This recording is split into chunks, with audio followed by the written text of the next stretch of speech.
Want to talk to a man doing this by himself. Not the man who quit already. The man who's still trying. Still reading the Bible, maybe in the morning. Still telling himself this is the year he gets it right. And still falling in the exact same spot. Alone, but with nobody watching. And nobody knowing. A few episodes back, I talked about the man who hides, who smiles on Sunday and barely survives Monday. We named the wound then. Today, I want to talk about something just as dangerous. The man who finally got honest with himself and then tried to fix it entirely on his own. I've sat across from that man more times than I can count. He works on himself in isolation. He falls in silence. And he limps away, hoping nobody notices the scar. This episode is for him.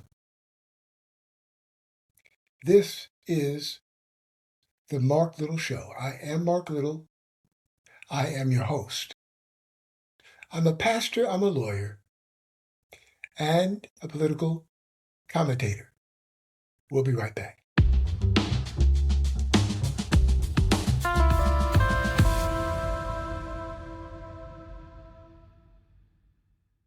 Welcome back. This is the Marc Little Show. I am Marc Little. I'm your host. I am a pastor, a lawyer, and a political commentator. This episode is called Changed in Community. I kind of like the title Transformed in Community too. We'll see. But let's start where a lot of men get stuck. They finally decide to be honest about the trial they're in. The marriage that's struggling. The addiction that just won't let go. The anger that shows up faster than they can catch it. And the first person they try to convince is themselves. Here's the problem with that. You're not the one who needs convincing. Look at Psalm 139. Go to verses 1 through 4. It says there, you have searched me, Lord, and you know me. You know when I sit and when I rise. You perceive my thoughts from afar. You discern my going out and my lying down. You are familiar with all my ways. Before a word is on my tongue, you, Lord, you know it completely. He already knows. Before you found the courage to say it out loud, before you even admitted it to yourself in the mirror, God knew. Hebrews puts it just as plainly. Chapter 4, verse 13. It says there, nothing in all creation is hidden from God's sight. Everything is uncovered and laid bare before the eyes of him to whom we must give account. So the honesty you're working up the nerve to have is not information for him. It is deliverance for you. You're not informing God of something new. You're finally agreeing with what he already sees. That is the relief most men miss. You're not performing honesty for God's benefit. You're stepping into the truth for your own benefit. But here's where it gets dangerous. A man gets honest with God in private, and he stops there.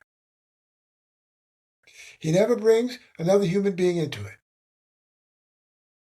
And that is where I have watched good men, strong men, disciplined men quietly come apart. I've sat with men in my office who did everything right on paper. They prayed. They studied. They fought the thing alone in a closed room, one round at a time. And they kept losing the same fight because nobody else knew they were even in a fight. Solomon wrote about this centuries before any of us needed marriage counseling or even a men's ministry. He said it in Ecclesiastes chapter 4, verses 9 through 12. It says there, 2 are better than 1 because they have a good return for their labor. If either of them falls down, one can help the other up. But pity anyone who falls and has no one to help them up. Also, if 2 lie down together, they'll keep warm.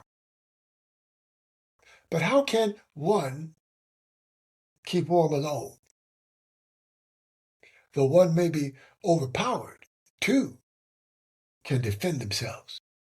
A cord of 3 strands is not quickly broken. How about this? 2 or 3.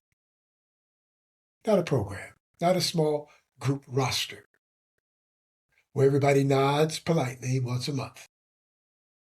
2 or 3 men who are close enough to notice when you go quiet and honest enough with their own story that your struggle doesn't scare them. Peers.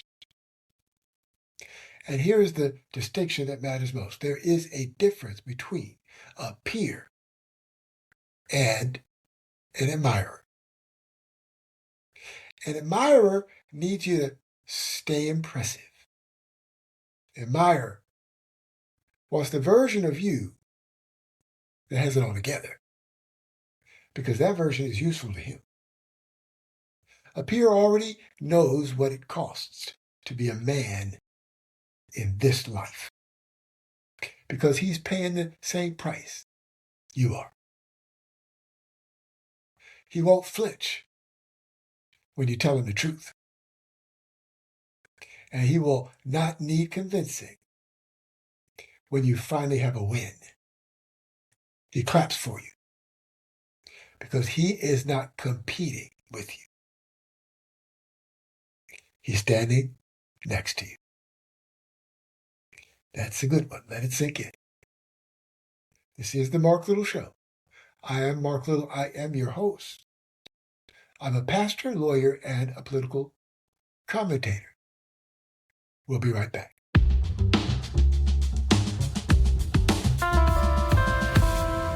Welcome back. This is the Marc Little Show. I am Marc Little. I'm your host. I am a pastor, a lawyer, and a political commentator. We're talking about changed in community. So far, we have said 2 important things. Be honest with yourself, because God already knows.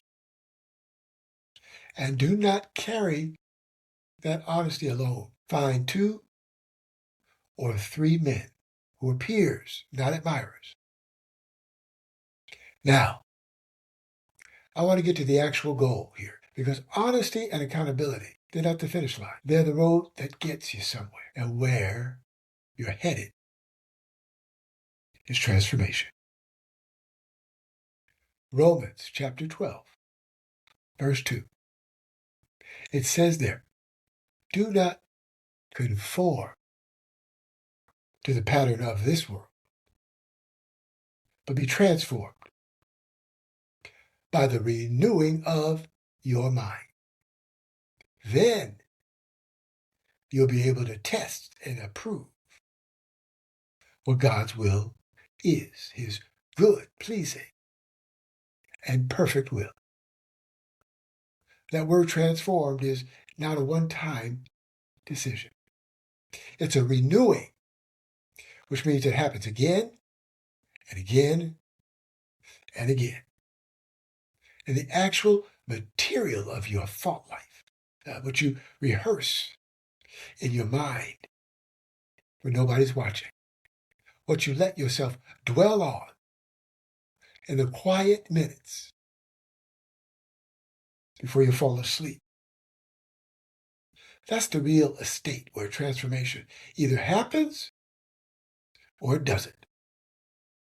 Paul takes it a step further in his second letter to the Corinthians, 2 Corinthians chapter 3, verse 18.